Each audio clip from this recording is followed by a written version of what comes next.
G'day guys, Josh Huggett here from Huggett Media, and today I'm going to try something a little bit different. There are hundreds, if not thousands, of videos here on YouTube about what gear you should be buying if you want to be a wedding photographer, or what gear you should be buying if you want to be a professional photographer. I thought today we would go to the opposite end of the spectrum, and I'm going to talk about 5 things that I bought that I probably shouldn't have bought and I regret buying, and they were a waste of money. Just a heads up. The overarching theme of this video is don't buy cheap stuff because you're going to end up buying expensive stuff later. Anyway, let's start.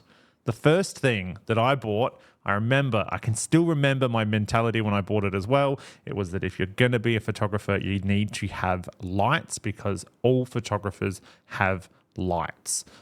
So I went to AliExpress and I bought a lighting kit because I thought, I want to be a photographer. I need to have a professional lighting setup, apparently. Turns out you don't at all. You're never going to fucking use them. They're going to sit up on a shelf for so long. I'll grab one. They're the fucking worst. Don't waste your money. I've got heaps of them. I've got like 6.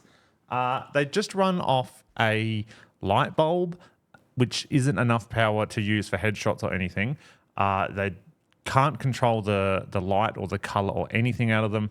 It's literally just on or off. Waste of money.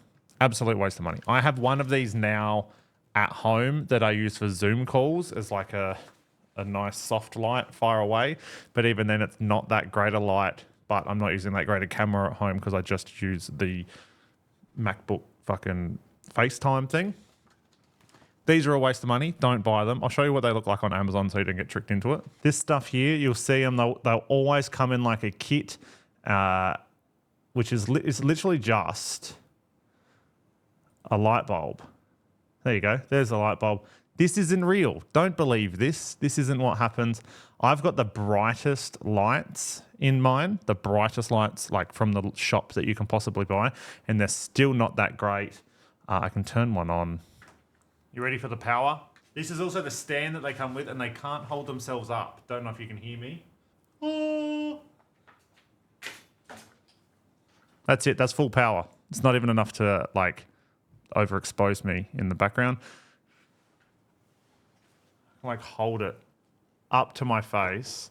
Doesn't even change the, yeah, it's not that great. Don't waste your money. They come with these cheap stands as well, which even with the legs all the way out, they just kind of fall back on themselves. It's just a liability in themselves. Don't buy them. Number two follows on from the cheap lights. I did kind of mention it, but it's also its own category. Cheap tripods. Don't waste your time. Don't waste your money. When do you even use a tripod? When? How often are you ever really using a tripod that you need to buy one? I'm going to argue not that often. You're better off buying one good tripod than 3 shit tripods. I'll show you the tripods that I mean.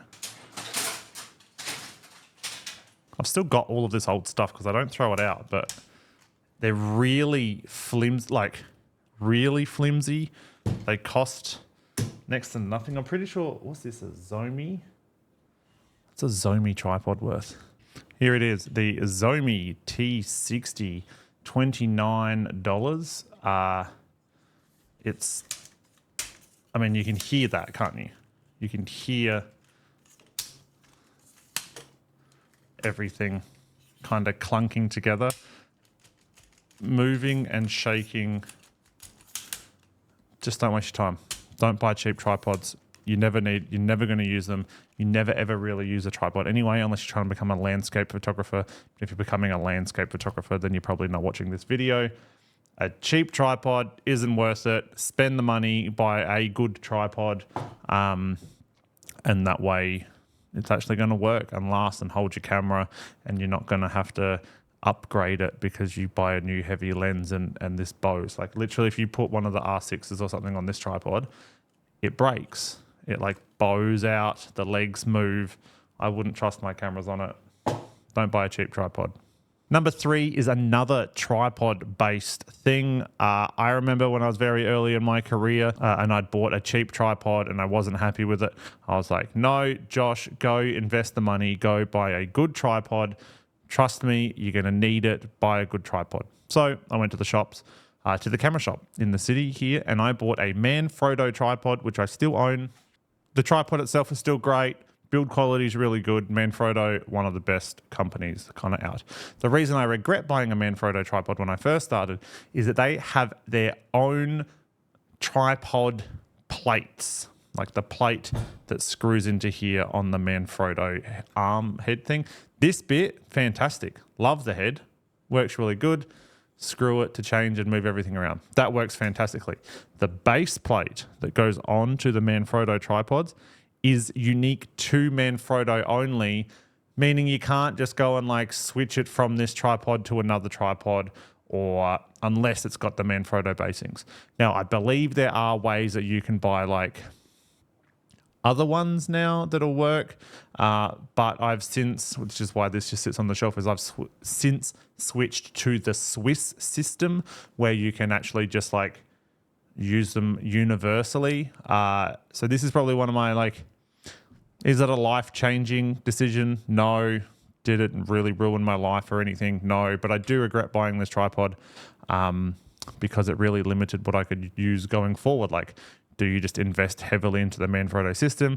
Buying a new base plate for this, like when I got a second camera and I wanted to be able to place them on, was really, really expensive when you could just buy like Swiss ones and it would work better. But the Manfrotto tripod, number 3, I wish I didn't buy this. Number 4 is a photo booth. I regret my photo booth. It does bring me money and it does like get booked and it does kind of like, well, it does work and it sells and we make money from it. However, it's just a pain in the ass. Like I don't like my photo booth. I don't, and I've got a very simple photo booth. I've got one of the salsa booths.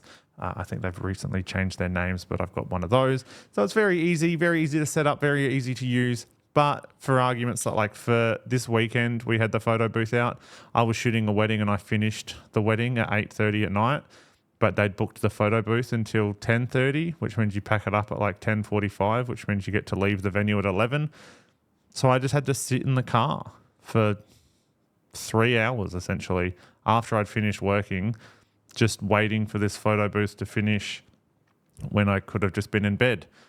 Little things like that, it's really, really frustrating. Just having to find time to set it up, like, and it doesn't get booked out enough to hire an assistant to run it. So we're not making enough money from it to pay somebody. So I need to do the work, but it's not making enough money for it to be worthwhile. I listened to Ben Hartley's podcast about it. He had the guy on from the photo booth thing, and they were talking about how like having a photo booth is the best thing they've ever done.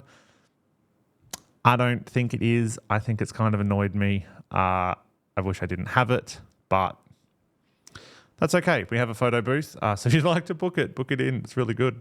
And it is it's a good photo booth. It takes good photos and people love using it. But I just really don't like sitting in my car waiting for it to finish when I could just be at home in bed, before 1 a.m. And number 5, the last thing on my list of 5 things that I wish I didn't buy when I first started becoming a wedding photographer is my 70-200 f4. Just spend the money, buy a 2.8. Just do it. You're not going to use the f4. You're going to end up upgrading anyway. Just buy the f2.8. I bought it because it was cheap. I thought, I'll just get this one. I'll get the entry-level one. That's fine. I'll use it all the time. Never ended up using it. And then I bought the 70-200 2.8, and I didn't use that camera. I didn't use that lens for years. It just sat in my camera bag where it sat on the shelf, and I didn't end up using it. I've started using it more recently as I've kind of changed up my system a little bit, but for a long time I didn't use my 70-200 because it didn't match my photography style. I bought it because I got told that it was a really good wedding photography lens, and it is. It's a great photography lens, but it didn't match my style. It didn't match my more upfront style, and it didn't match how I use the crop mode on my camera to go from an 85 to a 110 or whatever it is to take photos. Didn't really match. Wasn't my style. But yeah, buying the F4 is definitely one of the regrets that I have, to the point that I might sell it. But I probably won't. Let's be real. I won't sell it. Anyway, there are 5 things that I wish I didn't buy. Just buy the long and the short of this video is just buy the more expensive version. just give in to consumerism and spend more money while not spending money. But you're not going to need lights. If you're a wedding photographer, you don't need solid lights. Buy a flash. Don't buy cheap tripods, because you're never really ever going to use a tripod anyway. Just buy one. You don't need multiple tripods. I've got a whole shelf of tripods here that I don't ever really use. The Manfrotto system really, really annoyed me. However, I think there is a workaround to that now, being that you can buy Swiss tripod mounts that also have the Manfrotto mounting on them. Not sure how they go, but they can. Photo booth. I do regret my photo booth, because I do not want to be sitting in my car until the end of the night waiting, even though I've finished getting paid. And my 70-200 f4. In saying that, pretty much any f4 lens I think you'll regret as a wedding photographer, because you're really always going to want to be able to put in as much light as possible. Being an f4 is going to end that. If you'd like to see a video of the 5 things that I wish I had bought sooner, let me know and I will make that video for you. But until then, everybody, I will see you next Tuesday. Love ya.